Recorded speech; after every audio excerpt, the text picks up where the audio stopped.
Good afternoon. Good afternoon. Welcome back to the museum for another installment of our winter 2018 lecture series. I forgot to put the brakes on here. That's better. So most of you know me, and I recognize a large number of you up there in the crowd. Chris Gosden, I'm president of the museum. And as is my usual, I have my pre-lecture advertisements. Those of you that already have one, we are doing the Macomb County Heritage Alliance passport. You get 7 stamps in this passport. You get a free meal from one of the Macomb County Culvers. Can't be 7 stamps from the same museum, sorry. Go to some different museums. If you don't already have one, feel free to stop at the gift shop window and grab one. We are also the Motor City National Heritage Passport. This is unfortunately the last one we have, so if you don't have one, so you want some, feel free to come here and grab it. There's some cool museums in there as well. So today we're going to be talking, Dennis is going to be talking about the Michigan World War I. Our next lecture will be on March 11th. It will be the Michigan War Dog Memorial. It's a very moving presentation. If you haven't seen it, it's definitely worth checking out. And then after that, well, actually the final lecture for the series will be on April 8th, and will be stories of Southeast Michigan veterans. It's going to be from the collection of the Michigan Military and Space Heroes Museum in Frank Booth. They have over 800 stories accumulated there, and John Ryder's going to be coming down and talking about a couple of the Southeast Michigan ones, which should be an interesting presentation as well. As always, these lectures are by donation. We just paid our snowplow bill, so if you got a couple extra quarters in your pocket, you want to drop them in the box or we have, we greatly appreciate it. And that's all I've got. So without any further delay, Dennis. Thank you, Chris. Hi, I'm Dennis Skupinski. I'm chair of the Michigan's World War I Centennial Commission. And one of the things I wanted to talk about is I've been doing this. I started World War I Centennial stuff back in 2012 in March. And I started doing a monthly video called Michigan's World War I Centennial News Report, which is on YouTube and also on the Michigan World War I Centennial webpage, which is www.cc.org/Michigan. And on that page is it's the state's website, the official state website, but it's part of the National World War I Centennial. And all that is going to be archived into the Library of Congress. So all these events that you're doing for World War I, we're listing there, and we're going to take pictures and put it there. So your museum will be in the the Library of Congress National Archives. So 100 years when we have a bicentennial of the World War I, you're going to see that your museum was in it or whatever name change you have 100 years from now. So this lecture is going to be it. I'm glad somebody's taping this, because if you send me the tape after this, we can put that on the website, because there's one of the menu items is for videos, and I like to put videos up there of different events and stuff so people can see. If you missed this lecture, you can see it, and hopefully 100 years from now, people will be able to see what we did. Okay, and I hit the red button, or the arrow buttons. Arrow button, oh, okay. There we go. 3, this is the National World War I Centennial symbol, the logo. And for Michigan, what we're going to do is, since we just started, we're going to have this Centennial logo with Michigan underneath it. The first thing I'm going to talk about was a Detroiter named Eugene Van Antwerp. He was a longtime city council member, mayor of Detroit in 1939 before Mayor Coble, who they named Coble Hall after, or Coble Center. And he was also a member of the 16th Regiment of Engineers, which are seen here. This is Mr. Van Antwerp, or Captain Van Antwerp, marching in front of the company of 16th Regiment of Engineers in front of the Michigan Central Rail Depot in Detroit. They just put new windows on it, so it looks a lot better now. But this is what it looked like in May 5th, 1919. In 1936, he was the national commander of the Veterans of Foreign Wars, and one of his jobs was he wanted to make sure that Armistice Day became a national holiday. So in 1936, he got Congress to introduce a law, or introduce a bill, which became law so that by 1938, 20 years after the end of the World War, they made Armistice Day a national holiday. And most people from Michigan don't realize Michigan's part to Armistice Day, which then, after World War II in Korea, they changed to Veterans Day because they didn't want to have a day for each war that ended. So this is Michigan's contribution to Armistice or Veterans Day, Mr. Gene Van Antwerp. And one of the things we're trying to do on Michigan's World War I Centennial Commission is get a proclamation signed by the governor, and we want to see if we can have the parade in Detroit and other city parades in honor of Mr. Van Antwerp this November 11th.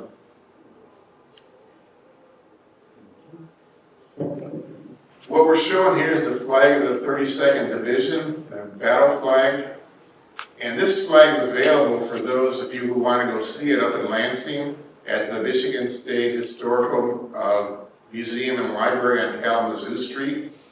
And one of the things I wanted to point out about that is they have a poster which Chris is going to be able to get for you. I don't know how many copies, but it's called Save Our Flags. And what happened was back in 1990 when they redid the rotunda at the Capitol building in Lansing, they found these flags from the Civil War, Spanish-American War, World War I, were around the rotunda, and some of them started to fall apart. And so they started a project then to save these flags, and what they are now is they're in a temperature-controlled room on acid-free paper, and so they don't have them on display like they used to. But they do have the 339, which was the polar bears, which you guys heard about last week. They do have that on display at the museum in a special area that you can go in and see. But all these other flags, which are on this poster here, you can see by appointment. They have the contact information there. You can either call or email Matt Van Anker about it. And just to let you know how many people will see that, I saw Matt and did a video on him in 2013. And I just saw him last week to pick up these posters. He said I was the only one who wanted to see the World War I flags. Everybody else is going there for Civil War flags. So you won't have a problem if you want to see the World War I flags at the museum there. And this is just the 32nd Division. I wanted to make sure everybody knew about National Guard unit for Michigan. About 60% of the people were from Wisconsin, 40% from Michigan, but somehow we got the flag for the unit. So I don't know how we did that, there's no explanation on how we did that, but it's just interesting that we got this flag instead of Wisconsin. We had it, so we took it. This is what you guys heard about last week, the American North Russian Expeditionary Force. So I won't go into a lot of detail on that, and I usually don't because there's so many people that know more about it than I do. And most of the people have heard about that. The polar bears and American infantry for American expeditionary force in North Russia, which was sent sometimes 500 miles away from Archangel with little or no support and no way to get in, no way to get out. Finally, they were brought home in this summer of 1819. This is one unit you probably haven't heard of too much. It's the 16th Regiment of Engineers. I had a relative in it. The unit is famous because it's Michigan's only all-volunteer regiment. They organized, mobilized, and trained in the city limits of Detroit. Their training was at Michigan State Fairgrounds. And some of the people that were in the unit were pretty interesting. One of them was Harry Burgess, which is, well, we can't see it on this picture here, but he's right on the end there. He's the one accepting this flag. And he became the governor of the Panama Canal District in 1932. Another person that was famous in it was T.L. Houston, Taylor Hamdu Houston, who was him and Jacob Rupert in 1914 bought the New York Yankees. And so in 1917, when the United States declared war, Captain Houston, he got his rank, he was a reserve officer, he got his rank back in the Spanish-American War and made his fortune doing water treatment plants in Cuba, bought the Yankees, and he was co-owner of it. One of the interesting things about Colonel Houston, well, he became colonel at the end of the war, was that he was the one who got Babe Ruth to go to the New York Yankees. And so I talked to one of his relatives, and there were some stories about how Babe Ruth used to come into Colonel Houston's office and put his feet up on his desk and sit there and sort of complain and drink or just sort of vent to Colonel Houston all about the issues, and Colonel Houston managed to calm him down and get him back out and play again. And Colonel Houston had a real colorful language, and one of the stories they told me was it was a Sunday afternoon at the Michigan State Fairgrounds, and men had to leave for the weekend, and they came back in, and some of them decided that they were going to have some adult beverages. Well, Colonel Houston got them in parade formation and drilled them until all the alcohol was out of them. He didn't want to write anybody up and put anybody in the guardhouse or anything like that. He figured he'd just drill them until they were sober, and that's what he did. Another guy that was in this unit is named Lawrence Hammond. Lawrence Hammond, who you might have heard from the Hammond organ, that was his company. He was an inventor. He had 110 patents. His father died when he was young, around 5 years old, and his mother, who was sort of an artsy woman, took him and his sister to France to live. And so he lived there for about 10 years, and then he came back to the United States to go to Cornell University and graduate with a degree in mechanical engineering. When war came upon, he went to the officers training school and became a lieutenant in this unit. He was fluent in French and German, so when they went over to France in August of 1917, which meant they were some of the first people there, and they were outside the Dijon region, so they were the first Americans in this region.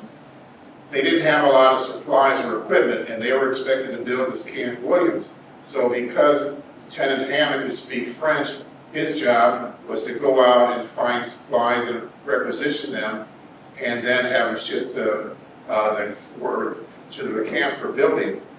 One day he was having dinner in a restaurant, and a French general came up and started talking to him. And so he started talking conversant French, and the French general had him immediately arrested because he said Americans don't speak that good English, or good French. And so they were getting ready to take him out, but his driver came up, who was 6'4", 240 pounds, guy named Joe Egan.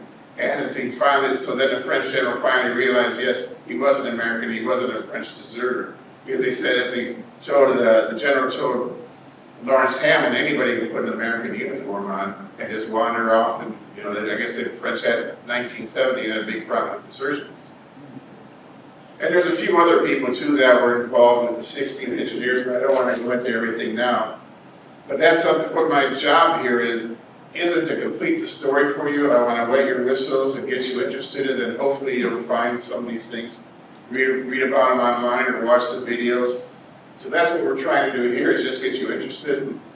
Okay, it looks like my pictures aren't showing up, but this is we have two base hospitals from the Detroit area, Base Hospital 17 and Base Hospital 36. The way this worked during World War I was the Army had a small medical team.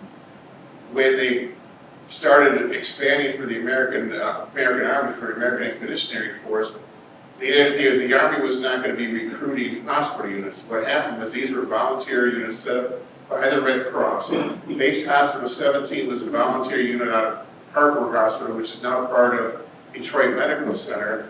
They never did a unit history, so there's only a few pictures and a short outline of what they did. Base Hospital 36, though, was from Detroit College of Medicine, which is now Wayne State University Medical School.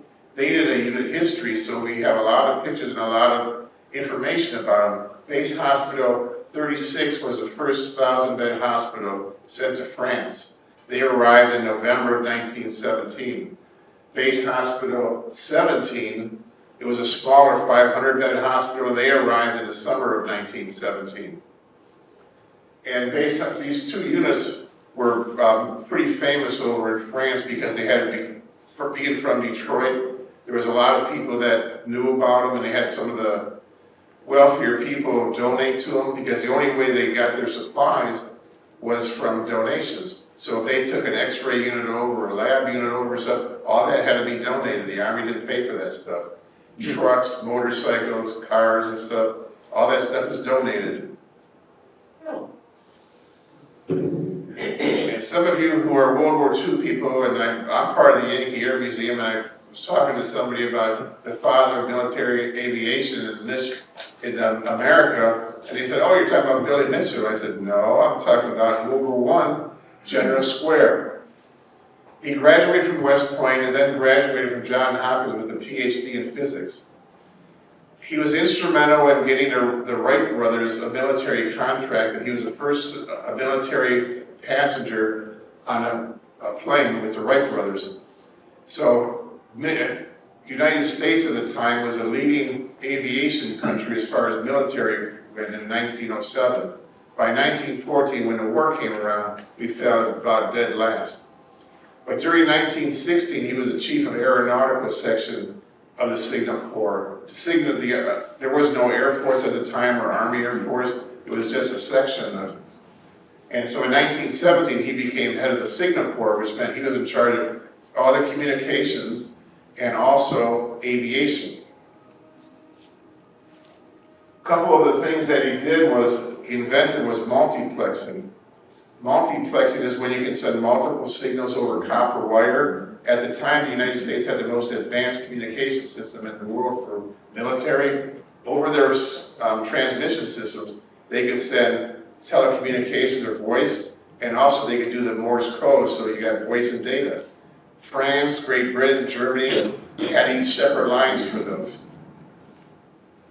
One of the products that came out of that was after the war, he formed a company called Muzak, which now has another name. But what they did is over a telecommunications line for large hotels and apartment stores is they piped in music, and that became known as elevator music. So you can see Michigan's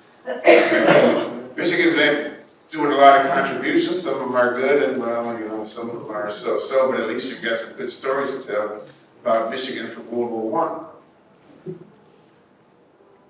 I. The next person is someone who, is anybody here in the military police? Who's the father of the military police? They never told you? Never told. This man right here. Oh. During this, he was a West Point graduate from Constantine, Michigan. During the Spanish-American War, they were trying to suppress some of the rebel tribes. And about 5 or 6 times, he walked into villages of the rebels by himself, sat down with the leader, and walked out with them, and they surrendered. And it was something that, so Pershing knew about this, because Pershing was over in the Philippines too at the time. So when World War I came, there was an issue with the American Expeditionary Force of France. We've got 2 million soldiers over there, and they never had a military police. They had provost marshals, but what those were they'd say, okay, this unit over here, you're provost marshal today. And so what do? You stand around and do guard duty and stuff. There was no formal training. People didn't know what they were doing. With an army of 2 million, you've got not only you have to guard certain things, but there's also criminal investigations. You've got a lot of other things to do. So when Van Host was made provost marshal over in France, he's gathered up newspaper reporters and ex-policemen and formed military police schools and started training these people on how to become military police. And then this statue is in Budapest. This was put up in 1936, taken down during the Cold War, and it was just recently put back up outside the American Embassy. Van Holtz is famous in Hungary because as part of the peace delegation at the end of the war, 1919, Austria-Hungary was separated, so there's Austria and Hungary. And a number of the countries that were against Austria-Hungary wanted part of the treasures and part of the land. So what the Allied Council did was they had the Americans, French, and British set up a council to govern the peace over there. And so each day it rotated to a different country. So Van Host every 3rd day was in charge. So one of the days when he was in charge in October 1919, the Serbians who wanted part of the Hungarian national treasures because they got part of their land, they figured that they also should get part of the treasures in the National Museum. Well, Van Host heard about this and walked to the museum and put some tape across the doors and had a little stamp that said "Censor U.S. Army" because he knew that the Europeans like to see official signals or symbols like that. And so by doing that, he stopped the Serbians from taking or looting the museum. And so at the end of the war, they have his riding crop, and they also have his official stamp in the museum, the National Museum in Hungary. So if there's any Hungarians here, you might want to learn about General Banhart. There's some good books on him, and General Square too, if you want more information on him, on his life. George Webb was part of the 16th Regiment of Engineers. He was the chief engineer for the Michigan Central Railroad before the war. When the war came, he was the chief engineer of the 16th Engineers, and his claim to fame was the Nevers Cutoff. From the coast to the Dijon region in France, where the American Army was front lines were, there was a number of delays. One of these was at Nevers, France, because the trains had to go through that town, and there was a lot of congestion there. So what the largest American construction project in France was the Nevers Cutoff. They cut through some hills and built a bridge across the Loire River to make a shortcut of about 5 to 7 miles. And this saved Americans' transportation time, a lot of hours just commuting from the coast to the front lines. And so he was in charge of this. This person I'm sure probably nobody knows about, but you should. Karl Detzer. He was born in Fort Wayne, Indiana, joined the Indiana National Guard, and served on the Mexican border. During that time, he trained the officers how to become officers. And at the end of the schooling, he gave out degrees to everybody, and his captain came over and made him a captain, because he figured if he knew how to train these lieutenants, he should be a captain. And so he went on to become a newspaper reporter, and during the war, he became, right at the end of the war, he became part of the Division of Criminal Investigation, and that's what this passport, or this little identification is. And it says over here, if you can read it, he can wear civilian clothes, he can wear military clothes, he can go anywhere he wants to, basically. Wow. And the reason why they formed this was that the American Army was losing about $10,000 a day in goods. And so the Americans wanted, they had, let's say, no police force to monitor this, so stuff coming in on trucks, coming in on trains was being stolen. And so they wanted to form something that could stop this black market. And Karl Detzer was in charge of the Le Mans region, which is about the size of Illinois. And his claim to fame was he stopped or solved 100 murders in 100 days. What happened was the French people, the criminal element, knew how to get rid of the stuff, but they didn't know how to get it. The American soldiers, mostly deserters, knew how to get the stuff and also knew how to handle weapons because the French didn't have weapons. So the American soldiers who deserted usually took guns and they robbed warehouses, trains, and trucks. And they combined with the French criminal element and started forming black markets. And his job was in the Le Mans region to solve this. And he's got a book out, Tales of the DCI, Division of Criminal Investigation, that's really interesting. And you get to see the other side of the American Expeditionary Force rather than all the flag raising and all the cheering and stuff. You start seeing deserters and why these people did that and the amount of money these guys were making and stuff. And so we have some of his element or stuff over here. We have the ID card and some other things because during World War II, he became an aide to General Marshall. What he was basically Marshall's fireman. Whenever there was an administrative issue, Detzer was sent there, and he solved the issues. And so, in this notebook over here, we have some letters from him that he wrote home to his family and stuff. And instead of seeing letters home from privates and sergeants about what's going on in the war, in these letters you get a chance to see what's going on with colonels and generals. And he's writing home all about telling stories about these guys. Like there's a person in the 1st Division, a general who, after they did so well in Africa, sort of let his men run wild a bit, and he wasn't very good in policing them. So it talks about how he became reassigned and he had a new, quote, drill sergeant take over that division. And just some interesting little tidbits, and you're welcome to look at that at the end of this. Another person is Count Alfred Nizikowski. He was a Polish count in the German Merchant Navy and sailing on the Crown Prince Wilhelm. And what happened was, or Crown Prince William, and what happened was, when war was declared, Wilhelm was out sailing the Atlantic. It was one of the faster German liners. And so they met some submarines and cargo ships in mid-Atlantic and mounted guns and got supplies, and they started doing commerce raiding. And so he bought all the film and cameras from his crew and started taking pictures and started taking notes. And so at the end of the war, he wrote this book all about his exploits. What makes him interesting, though, is he settled in Grosse Pointe at the end of the war and ran for Congress. But what really makes him interesting during the war was when the Crown Prince Wilhelm came in spring of 1915, because their engines were basically worn out, they parked the ship in Newport News, Virginia. His uncle used to be the Austro-Hungarian ambassador to the United States. So being interned meant that the ship was there and that's where he had to live, but he was free to do whatever he wanted to. So he used to go into Washington and see all of his uncle's old friends, and he was called the Smiling Count, or Smiling Polish Count. And so he used to be a big socialite in Washington, D.C., until the United States declared war, then became a prisoner of war and was shipped to a pre-abduction camp. And then after the end of the war, he married a Baltimore debutante and moved to Detroit, and then ran for Congress. But this is just one of the interesting things about Detroit. You hear all these stories about soldiers fighting for the Americans, but here's somebody fighting for the other side. And of course, everybody knows Henry Ford because he's a big elephant in the room.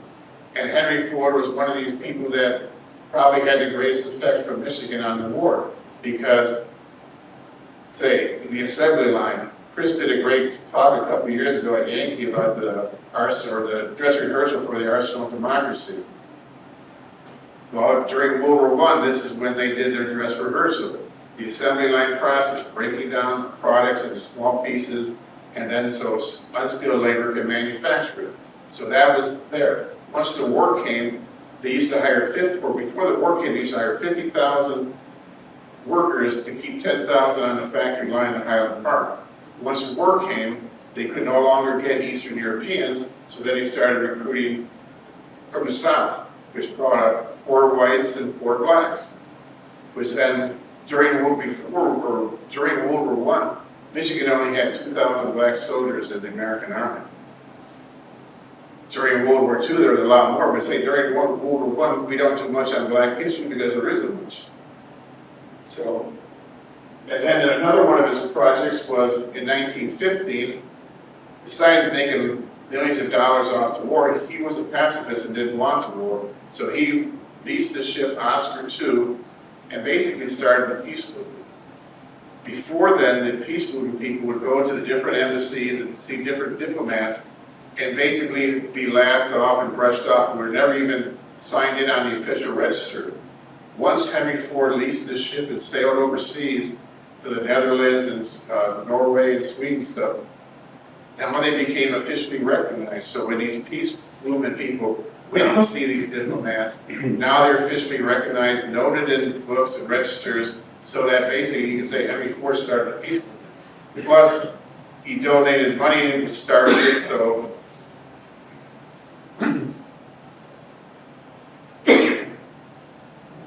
And this is one of the people who was a peace movement person. She was born in Pennsylvania, graduated from the University of Michigan with a degree in German, and was teaching. Once war was declared, she wanted to get involved with the peace movement. And so she managed to go to Chicago and get involved with the peace movement there. And basically she went over in 1915 to the Hague Peace Conference, which women organized. She basically went over as a secretary for one of the peace movement there. And when she came back, Henry Ford was starting to pick up peace people for his Oscar II ship. Because she was on that trip to Hague, she was one of the people that was selected.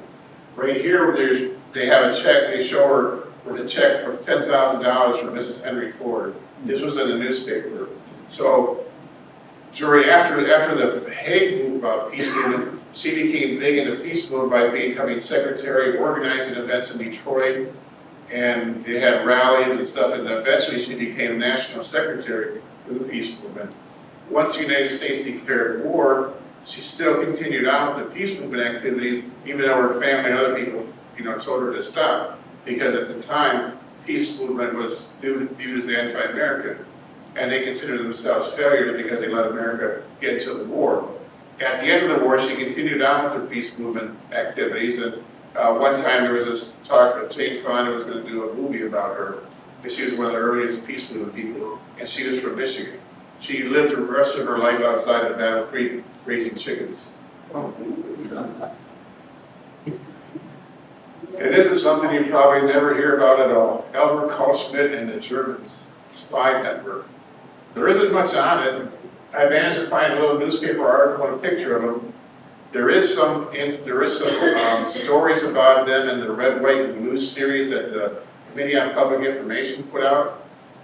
But before the war, the Germans had a real strong hold in Detroit and also where I live in Ann Arbor. So the German businessmen were organized and they'd have a big social club. Once war was declared, it was common practice for people who had sons of military age to make them go back to Germany to serve the fatherland. Not everybody did that, but it was pretty common practice, and some of them were badgered into doing it. Some were even kidnapped and taken back. But during that time, they organized a spy ring, which then went over and blew up the Peabody warehouse or Peabody overall factory in Windsor. They were trying to do a couple other projects, but luckily, once war was declared, this became illegal, and Albert was immediately arrested. But before that, if you look around, how many people of Eastern European descent, Germans, Austrians, Hungarians are here, you can see how there was a lot of people, and not everybody was pro-American at the time, because some of these people just came over. So they might have came over a couple years earlier, maybe some of them were a couple generations, but there was still that strong bond. And so if you're working at a factory and somebody says, hey, how many cars did you produce today? Or what are you making now? You're telling them guns or whatever. All that stuff is information. And there isn't much written on it. If anybody has any relatives who are old enough to remember, maybe hearing somebody talk about it, it'd be great to get some good stories, but there just isn't that much information on it. Because the people that were involved never talked. Did you say the Peabody overall factory? Yes. What are they gonna do? They made uniforms. I don't work uniforms. Well, but they made military uniforms during the war. Oh, okay, well, still, yeah, that's. For the British and Canadians.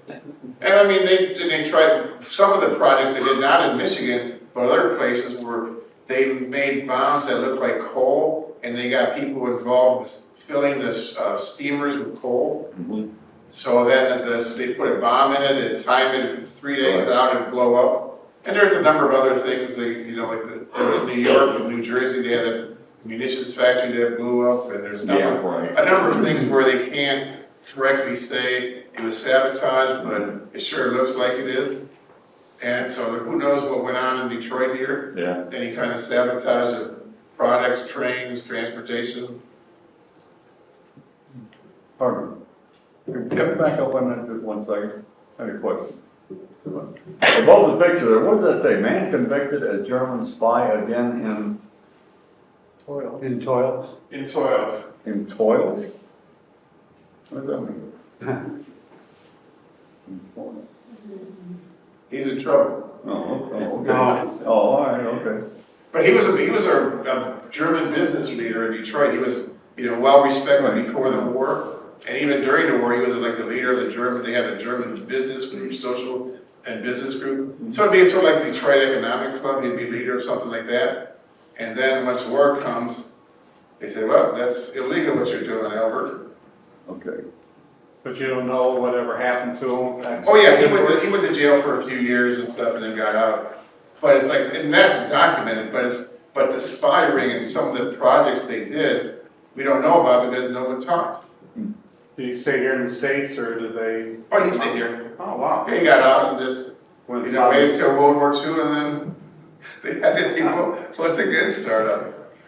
I mean, you got there, they're Germans. Right. I mean, not everybody's, when Hitler first started off in the 30s, everybody was supportive of camps here in Michigan. So, yeah, that's nice. So, who knows what they did. They don't talk about that stuff. All that stuff everybody forgets about. It'd be nice if somebody came out and said, oh yeah, I remember this, and this, with my grandfather talking about this, but nobody does. So, And another one is Charles Lathrop Peck. He was born in Lexington, Michigan. And his claim to fame was he was one of the 5 richest people in the United States at the time of the war. And what he wanted to do was organize the National War Garden movement, which is, now they call it Victory Gardens, but during the war it was War Gardens. And basically, if you take what's going on now with local sourcing, organic farming, that's all this. Because you did organic farming to save nitrates. So if you do organic composting and stuff, nitrates can be used for munitions, because that's what the explosive part of the shells are. Local sourcing, you're saving gasoline and rubber on trains, or tires on trucks, you're saving train space. So local sourcing. Growing your own, that means they don't have to ship. You don't have to buy as much from stores, you don't have to ship anything to you, and you can do the rest of the stuff from the large farms and go to the military. So the whole organic farming movement stuff, local sourcing, was started 100 years ago during World War How to get to be so rich? I. His father was in the lumber industry in Michigan, and in Michigan at the time, before the Civil War, agricultural, mining, and forestry were the 3 big industries. And that's one of the interesting things, the transition of Michigan, and that's why this period is so pivotal, was it went from, let's say, mining, forestry, and agriculture economy to a manufacturing and engineering economy. Because after World War I, Michigan wasn't known for forestry and mining anymore, and agriculture was known for building cars and everything like that. So it was a big transition for Michigan. Another person is Theodore Koch. He was working at the Bentley Historic Library at the University of Michigan before the war. During the war, he was sent over by Congress to Great Britain because there was some scientific items couldn't get, or scientific publications couldn't get out of Germany because of the British blockade. So he went over there to find out how they could stop the blockade from intellectual material.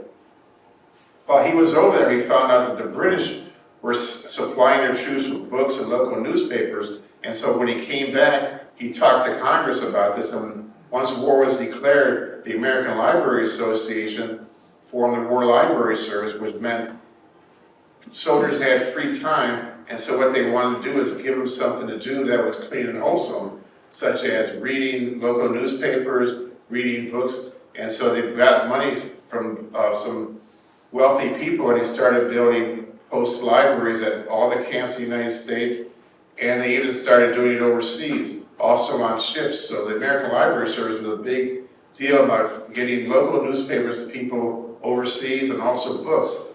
But it wasn't just any books. You had to make sure the newspapers and the books were the right kind. So there was a little bit of censorship involved, such as you didn't get German newspapers printed in the United States over in France.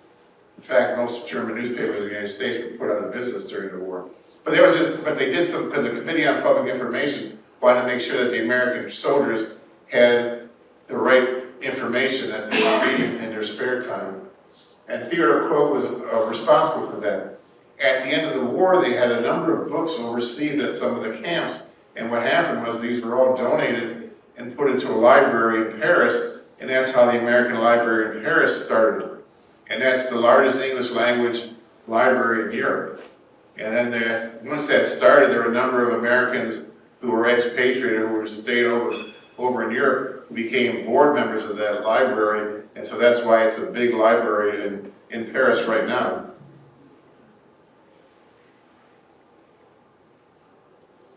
Next is Herbert Dow up in Midland. And so I don't know if any of you had a chance to read or heard about the G34 paradox, but it's all about the mustard oil production, the mustard gas production up in Midland, Michigan. And you're looking at Midland, I was up there a couple times, and there's not much. And you're wondering, how can this person with 24 technicians and W.F. Smith, his other partner, he could outproduce the Germans, who at the time were the best chemical company, or best chemical country in the world, and outproduced the British and the French. He also outproduced the United States, who had several labs which had over 1,000 scientists working at it. He managed to outproduce them for mustard gas. He found a way that was more efficient, cheaper, and could produce it faster. there was a couple issues, or it's almost like a movie, because one of the doctors who was examining the mustard gas and stuff was also examining some of the workers, because when he started doing this, nobody told these soldiers about the effects of mustard gas. So when he got done making a vat of the oil, these guys went in with no protection and started cleaning the pots out. Well, 4 hours later, 8 hours later, they started getting all these burns and started taken to the hospital. They had a doctor who was from New York who was sort of, well, today's sexual harassment time would have been probably a problem, but he was known for sexually harassing the nurses. And then also with the patients who had these burns, he put them in these baths of water from the Tittabawassee River, unfiltered, not warmed. And so then once he was interested in photographing these wounds that they had from the mustard gas, so he made them roll over and stuff, and they started to take pictures of them, and the nurses finally revolted against him, and one of them managed to get some mustard oil and put it into his boots, and they said it gave him a hot foot. Oh. And then he went to his superior and complained, and then because Herbert Dow was German, they suspected him as being an agent for Germany, so then he started trying for treason, and it was just a big mess. But if you read the G34 Paradox, it's a pretty good book, and it's like a written for a TV movie. If you go up to the Midland Library, they don't have anything on this. But one of the things, the interesting thing was with Germany, because Germany at the time, was a leading chemical country, and they were leading so much that when France declared war on them in 1914, the French could no longer produce their red pants and blue jackets because they got their dyes from Germany. So you can imagine what kind of cartel they had. And for the Americans in the little town of Midland, to be able to outproduce them for mustard gas is really a incredible scientific feat. And this is something I just found last fall. When I was asked to go to Greenfield Village for the Old Car Festival and put some stuff in the World War I Centennial. This is Second Lieutenant Lynn Fry. So I had bought his uniform way back when, and I just had most of my mannequins and stuff are out at the museum in Grass Lake. So I went into one of my trunks and pulled this one out, and I did a quick research to write a little bio about him so I could put him on display in Greenfield Village for the Old Car Festival for the World War I Centennial. And I found out that he was an architect, a state architect at the end of the war. In 1923 was made state architect of Michigan. And what that meant was he would design or architecturally design a number of armories throughout the state of Michigan. And one of them was the Marshall Street Armory in Lansing. And that's a historical marker about the Lansing Armory in Lansing. And he was known, as his name's on there, he was known as a National Historic Marker and a national recognized architect. He also designed some of the buildings at the Michigan State Fairgrounds. And so his uniform and stuff is displayed out in Grass Lake. If you ever get a chance to go out there, there's a lot of interesting things out there. And Chris talked about this probably a while back, hopefully some of you know about Austin Village in Birmingham, United Kingdom. What happened was in Bay City, Michigan, the Aladdin Home Company built pre-manufactured homes, and they'd ship them to places like mining towns or wherever people needed manufactured homes. They also sold them individually to people. Outside of Birmingham was the Austin Motors Company. In 1914, they had 2,000 people. By the end of the war, they were employing 22,000, and it was sort of a rural area, and so there wasn't a lot of housing around. So they contracted with the Aladdin Company from Bay City to have a village put up for housing. The first shipment got sunk and it's at the bottom of the Atlantic somewhere. The second shipment managed to make it over in late 1916, and by 1917, spring of 1917, they were managed to start moving into it. And so Austin Village celebrated their centennial last year. These homes were supposed to be designed for 5 to 10 years use, and 100 years later, they're still there. So this is a little 200 village Midwest, 200 home Midwest village in the middle of England. So if you ever go over there, is what? How old is that photograph? Oh, this is like 2 years old. Yeah, that's all. Wow. And you said Bay City? Yeah, they were manufactured in Bay City. So I was trying to do something to get a video conference between the mayor of Bay City and the mayor of Birmingham, but that managed to fall through. But we're working now that we've got an actual Centennial Commission. We're trying to do something where we can get a plaque to put in Bay City and to put also over in Austin Village. Because how many places do you know? I mean, there's a lot of places where, you know, people from England or France came over here and settled, but how many places do you know where we built a village over there? That's good. About how many homes are still standing here? All 200. The 200? Yep, and they say they had their centennial, and it's still there. If everybody goes over there, take some pictures. Do people still live in them? Oh yeah, yeah. They've got. If you look at Boston Village, you can see homes for sale, and you can look inside and see what they're pretty nice little houses. I mean, they're small, but they're nice. They're 2 bedrooms, some are 3 bedrooms. I don't know what they cost, but it's not. It's a working class neighborhood, so it's not, you know. But it is a historic section of the town of Birmingham, so we do have historic designation on it. Chris knows more about that, so he should have told these people here. And then how many of you know that Michigan produced planes in World War I? One of the things I tell people is I'm involved with the Yankee Air Force, and I ask them, was Rosie the Riddler an orphan? And the answer is no, because her mother worked at airplane factory during World War I. No big deal. She built airplanes, she built engines, and so in Grand Rapids, 13 furniture companies got together to form a Grand Rapids airplane company because they figured they'd have a better chance of landing contracts as one big company rather than individual companies. So they got a contract to build Handley Page bombers, which is probably one of the largest bombers. I think it's the largest bomber at least on the Allied side. And it was a pretty complicated machine, as you can see there. So what happened with Grand Rapids would be doing all the woodwork, and then it combined with, from Detroit area, the Liberty engines, and these would be shipped overseas, unassembled, and then assembled in England.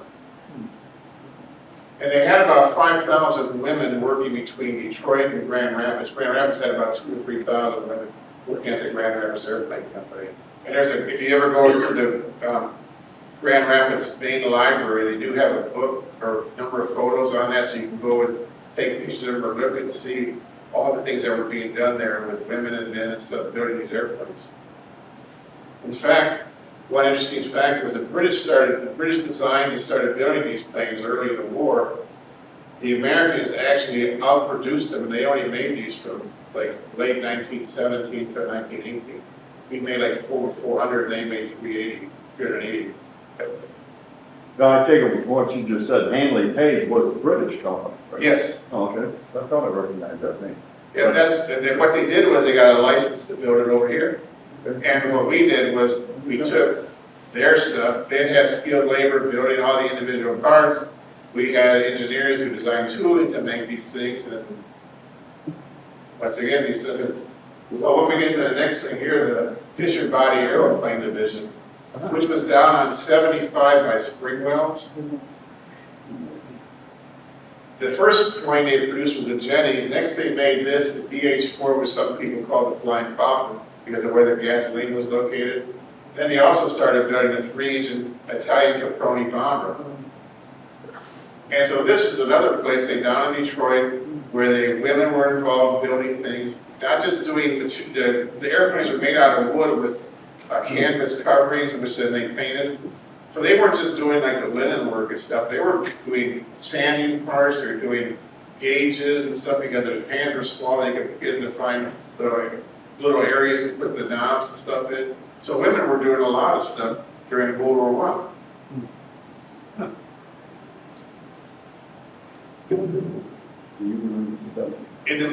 Somewhere in the middle of Lake Michigan, this submarine is still there. There's a Chicago company trying to salvage this submarine.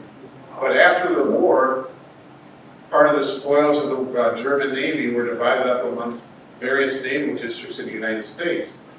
This U-97 or UC-97, or U-97 was went to the Naval District in the Midwest around the Great Lakes. So it toured the Great Lakes from 1919 through 1921. And what they did is they stopped at the ports. This one they're in Detroit. You can see the Bible boat behind them. As a fundraising project, they come in and charge people to go through the submarine, because most people haven't been through a submarine. This is the first war they used them. And this one was a mine-laden submarine. And so they did a big bond rally, and you can tour the submarine. Around 1923, they stripped the boat of all the valuables off of it and took it out to the middle of Lake Michigan.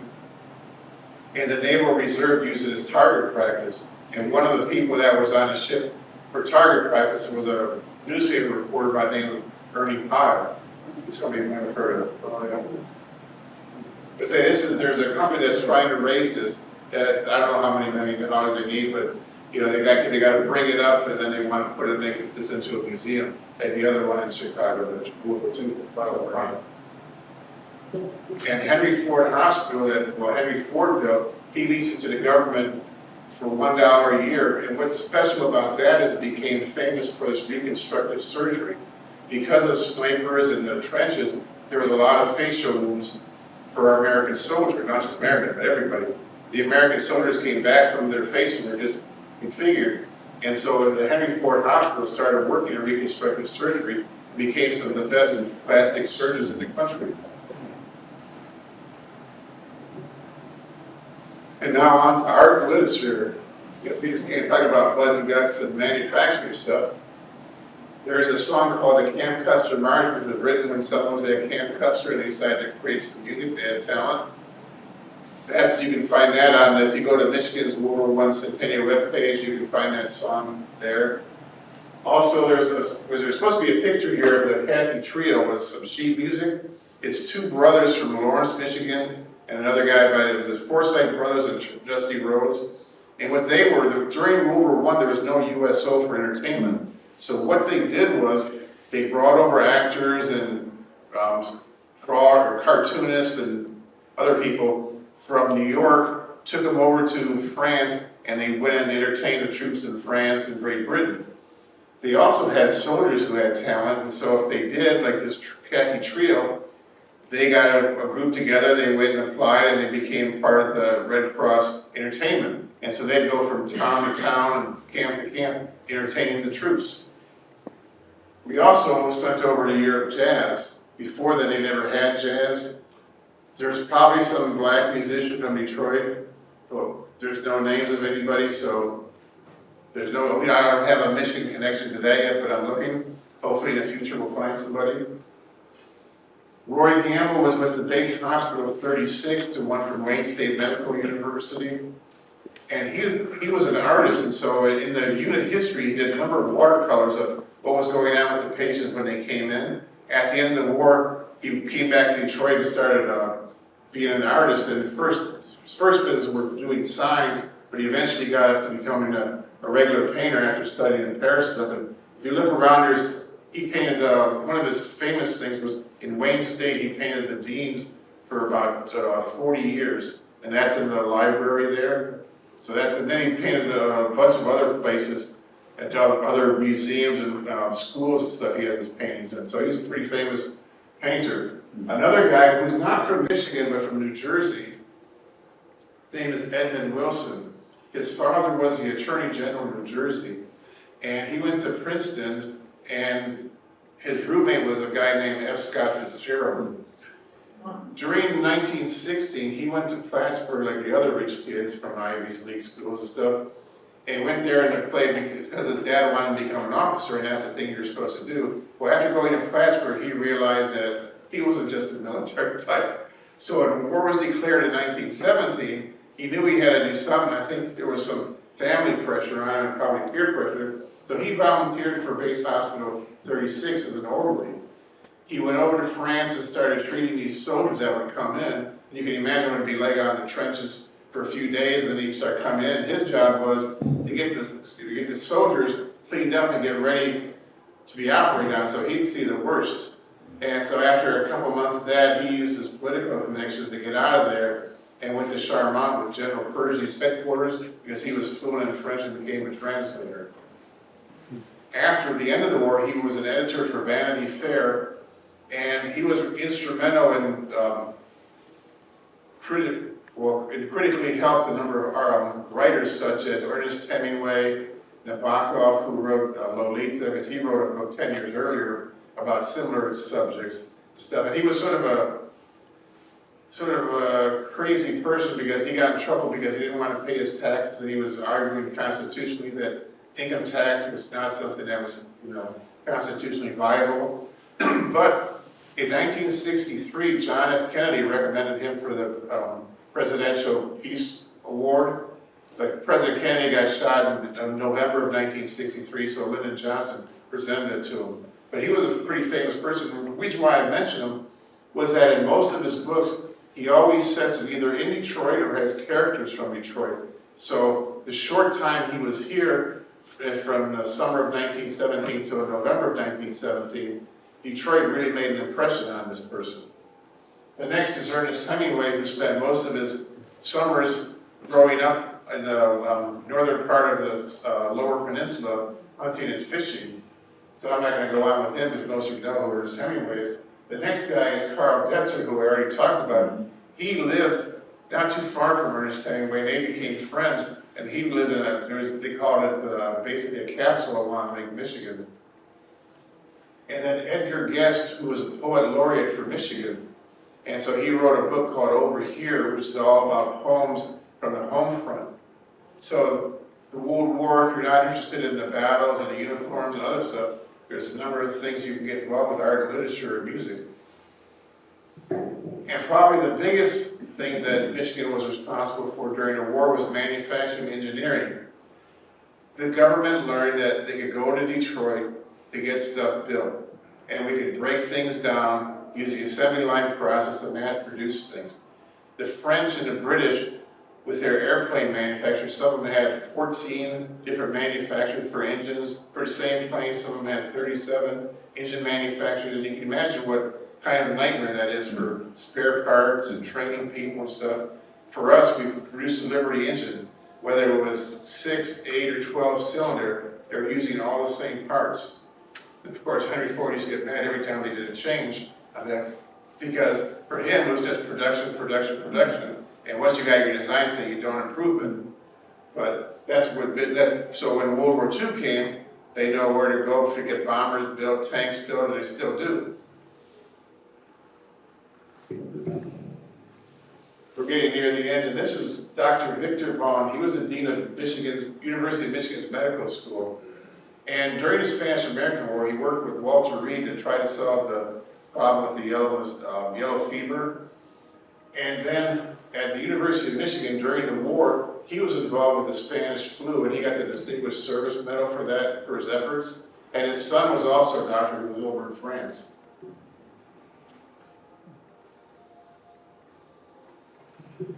And one of the things I want to let people know is when you go for history, one of the things I like about it is it isn't just in books, it isn't in museums, but you can actually live it. Here's a picture of a War or Liberty Garden. And that's what you guys need to put outside here, Chris, for your World War I Centennial thing. A war garden or a Liberty Garden, because you can use it for World War I and World War II. It's a good project to get people involved with. And you can use, quote, your organic fertilizers, and you can do all your local sourcing. Another thing we did out at the museum in Grants Lake was a cocktail party. I like to have adult beverages, and so one day I thought to myself, what did they drink during the war? Because you could get recipes for cookbooks, but there wasn't any book on World War I cocktails, so I did some research, found out about some people who went out drinking, and they listed the drinks that they had during the night. And so then I did some research, and I had my son-in-law, who's a chemist, help me with some of the different volumes, because they'd say a glass, or they'd say this much, and they never put down ounces like they do nowadays when they mix drinks. So we had to go back and look at some books and figure out how much was a glass of this or that. And we found out it was not 8 ounces, it was like 4 ounces of something. And just some stuff like that that we found out, and so we came up with a list of World War I cocktails, such as the Sidecar, which people know about, the French 75, the Bloody Mary, what else is there? There's another big one I'm forgetting, but there's another B&B, Benedictine and Brandy. Benedictine, a lot of people don't drink that now, but it's sort of like the Jägermeister, and if you don't know what Jägermeister is, ask your kids. It tastes like cough medicine, and a long time they do shots of it. And it's real sort of sweet. It's nice, but it's sort of sweet, so a lot of times they mix that with brandy, and it sort of makes the brandy and the Benedictine make it a really nice drink, so. Another thing, victory gardens, and then statues, monuments, and plaques. There might be, in this part of the city, there isn't a lot of monuments to World War I, but sometimes some of the streets and other things are named after, or some of the companies from around here did stuff during the war. I know Chris is working on a list of that. That's one of his other projects for the World War I Centennial, about the street names or about companies that produced things during World War I. Okay, let's get to the next one. Well, the next one is just going to be my contact information. I'm just going to tell you about what I do is, besides chairman of the World War I Centennial Commission, I also volunteer at the museum in Grass Lake, Michigan's new Terry Heritage Museum. We're at exit 150 off I-94. So it's about a little bit over an hour and 20 minutes from here. And so I have a couple flyers up from it. And does anybody have any questions? I did so well. Yes. Did the farmers also do something specific for World War I? Obviously, there was food for the soldiers needed. So I'm talking Michigan here. Oh, they had, the big thing was Belgian relief. And what they did was they formed the DAR, the Daughters of American Revolution, were real big on this, where they raised funds for relief for the Belgian children that were starving when the Germans came in and took over their country before America got into the war. So what they do is they raise funds, buy food, and have it shipped to Belgium to feed the Belgians. Once the United States got involved in the war, then they started shipping food over. They had food drives and stuff. They ship over food to France and Great Britain and other countries. Because America could produce a lot more food than they could. And like France, a lot of their farmland was in the battlefields, and animals were being used for military instead of farming purposes. And so farming, there wasn't been then after the war. That's why they called it a victory garden, because after the war, they didn't want people to stop doing their own gardening. They needed people to produce their own stuff because Europe was actually starving to death. And so we had to supply them with food. I have more of a comment about the home front.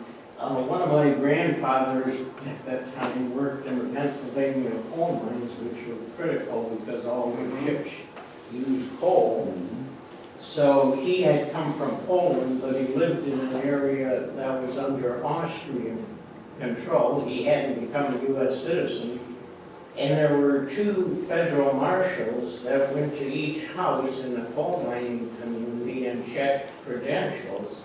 And when he showed them the Austrian citizenship papers, they noticed he had a German Shepherd dog. And they took the dog by the counter, took the dog out in the front yard. My mother was about 2 years old. She was standing there with her parents. And one pulled out a revolver and shot the dog. Killed the dog. One of the things about that is there was a big question about the loyalty of these immigrants that came to the United States, especially ones from Eastern European countries that were Germany or Austria-Hungary, because they weren't sure if they were going to be loyal to the United States or not. Whether they're going to be to the United States where they live now or back to the old country. And so that's why they formed a committee on public information, and they started doing World War I posters, and they had other people, the 4 Minutemen would stand up during them when they changed the reels and movies and give a quick lecture about what was going on and what information, because they wanted to control that information like they try to do on the news now. They want to give you one side, the American side, but they don't want you to learn about anything else. And so that's what they did. And one of the issues was were these people going to be loyal? Because they were doing coal mining, working in factories. It would be very easy for these people to go on strike or not produce. And then like, what would the United States do? These people are supposed to be Americans, but how loyal are they? Mr. Gamble, who was the artist, he came back home and did some artwork of the World War I soldiers, and it went into the Cass High School. That's the only one I can find. You alluded to quite a few more. Where would Wayne State University in the library, you painted the presidents of the library. Another one is in the base hospital, history of base hospital 36. In the book? Yes, Okay. which doesn't, if you buy the paperback, it won't have it in it. You have to buy the original. Where do you get that? I've only got the paperback. It's so poor. I've got 2 copies. That's all I've been able to find. Oh. So it's, I'll put some of them up online at I know on the Facebook page I posted some, but I'll post some more because we got a Facebook page for Michigan's World War I Centennial. So I'll paste them on there. I'll look, okay. And also you called it hospital, base hospital 36. Does that mean it was the 36th one that was organized out of the United States? Yes. And then how did Henry Ford also become a 30? Oh, he general became, hospital? that was General Hospital 36. I made up this. But there was a base hospital, which is a military unit. Right. General Hospital is more civilian back in the United States. So I didn't just make this a coincidence. This is Oh, coincidence? Yeah. There was no particular reason for that. It's just that it happened to be the 36th General Hospital and they named it that. Thanks. And someone over here, question? Oh, yes. In World War II, that, or after, we had things like paper drives and aluminum drives and, you know, different things that the women would donate. Did they have anything like that going? Yes, they did. Basically, World War II was World War I with the big face on it. Everything they did right in World War I, they just dusted it off and did it in World War II. They had scrap drives, they had paper drives, they just did Boy Scouts and organized things. And, I mean, the trouble was that we were only in the war for, what, 18, 19 months? And so by the time we started getting things going, the war ended. Like they were going to do rationing, but they never really got around to rationing because there wasn't enough time involved to get everything organized. But that's why they had to rely on public with posters and the Committee on Public Information to let people know about this stuff. Because it was the first, government was expanding. Government before that was small and just managed the military and, you know, this Department of State, things like that. Once World War I came, the Army grew bigger, the government grew bigger, they started to do everything. So they were, you know, a lot of times they didn't know what they were doing. And so we started expanding that quickly, and things just take time and they couldn't get organized. Another one there? Yep. You mentioned possibly honoring Captain Eugene Van Antwerp, like the Veterans Day Parade. Yes. I'm with the group that sponsors the Veterans Day Parade. Are you working with anybody? No, I worked with a guy who's part of the Michigan Volunteer Defense Force named Monday. Bill Monday. Yes. Okay. But I haven't really, I mentioned it to him, but he said I need to contact him, but if you're a contact, can you get with Chris and me and we can, I want as many people as possible on the committee or on that commission there to say this is what we want to do. Because I think it's really important to let people from Michigan know what we did. What we're planning to do, and I'll tell you, if anybody doesn't know about this, the Veterans Day Parade in Detroit is probably the best kept secret in Detroit. We have 4,000 participants, very few spectators. So we like to get people down there. But since this is the 100th anniversary of Armistice Day, Veterans Day, we're planning on using that as our theme for this year. And Bill Monday is a World War I reenactor. Right. They're planning on leading off the parade with a World War I uniform color guard. Well, what we need to do is make sure we get your event, that Veterans Day Parade, on the World War I Centennial website so we can make a big deal about it. And if you need, the other thing too is, are you with the VFW or American Legion? Or? American Legion, Disabled American Veterans, and the Metro Detroit Veterans. Both. Is anybody here with the VFW? The reason why I'm asking is because I think in November 9th of 2013, in the VFW magazine, they have an article about, they reprinted the article about Eugene Van Antwerp, how he was instrumental in getting the Veterans Day or Armistice Day legislation through. And so I was looking, if someone was in that organization, maybe they could go back in the archives and get the full article and we could print it out. It was in 1930. I know the past department commander of 2013. Michigan, a guy named Jerry Corsi. Yeah, if you look at it, it was like around 2013 that they had an article, reprint of an article from back in 1936 or 37 about Eugene Van Antwerp. And so that's something really that I wanted, that was one of my goals, to get that information out. Have you contacted, or has anyone contacted the Michigan Historical Society? I did in April of 2012. Oh. And I went to the Gerald Ford Library in Grand Rapids.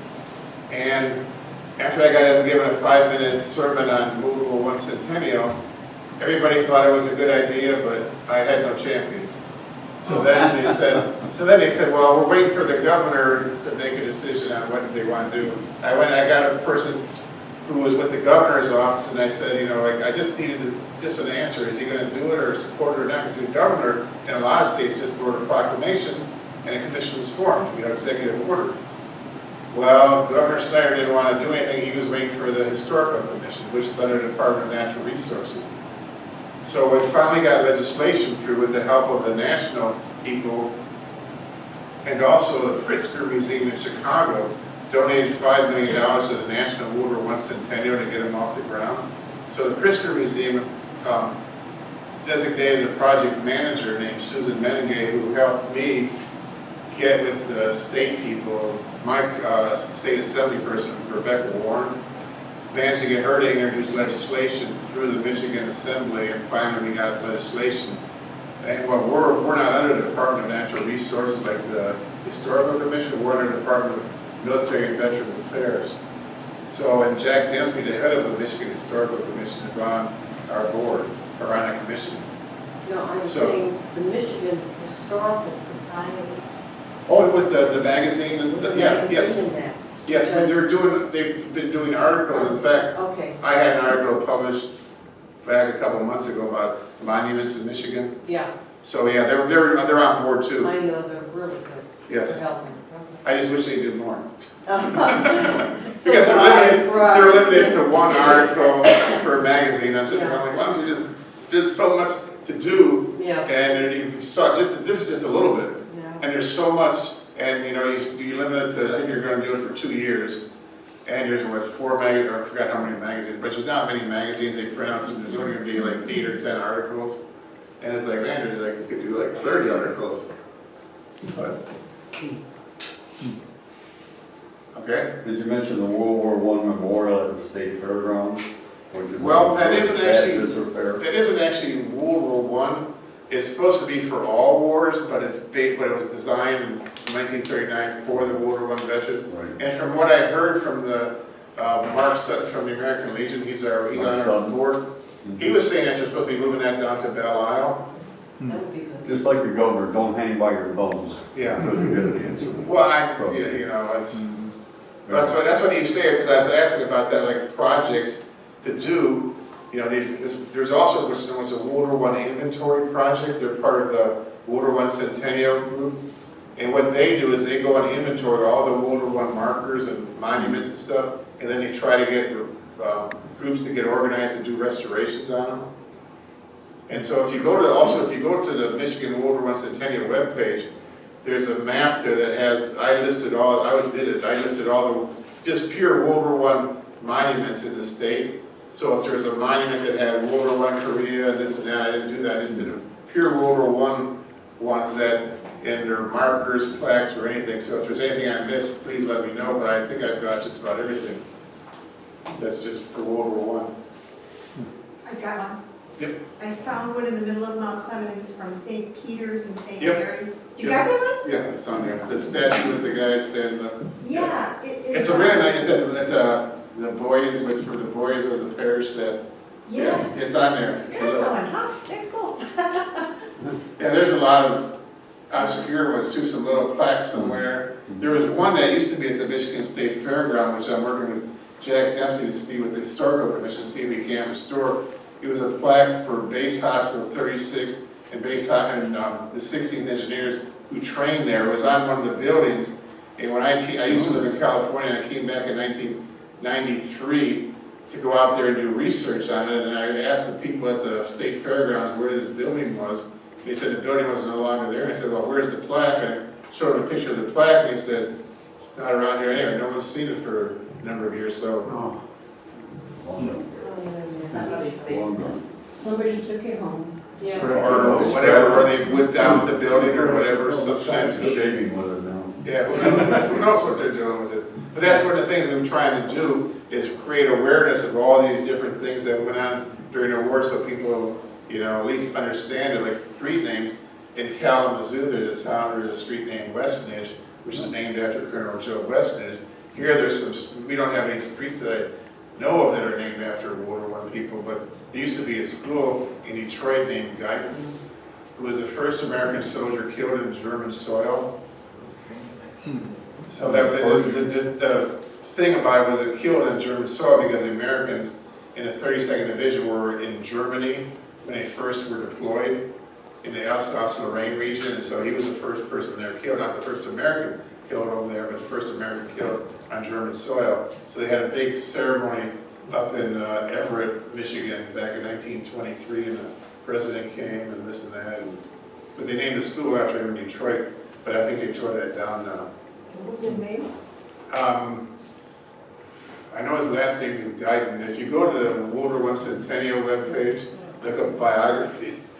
I've forgotten more stuff than I remember about this. I remember his last name, but I couldn't remember what his first name is. Do you know how they got the money for Base Hospital 36? From donations, in the book it talks about these people giving $5,000, $10,000, $25,000, businessmen. Detroit at the time was the fastest growing city in America, and it used to be sort of like Silicon Valley, because that's where all the tech people came, the best and the brightest, and people made fortunes here. That's where you got the Detroit Institute of Arts, that's why you have all these cultural things. Because at the time, Detroit was a big city, growing, and it had a lot of millionaires. And so when the time came, these people just, you know, here's a check for $10,000. And they say when the Base Hospital 36 went over there, they were the best equipped because as soon as war was declared, they went out and started buying X-ray equipment, lab equipment, and everything they could get their hands on. Any other questions? Well, everybody's still awake. That was very good, very good, thank you. You're welcome.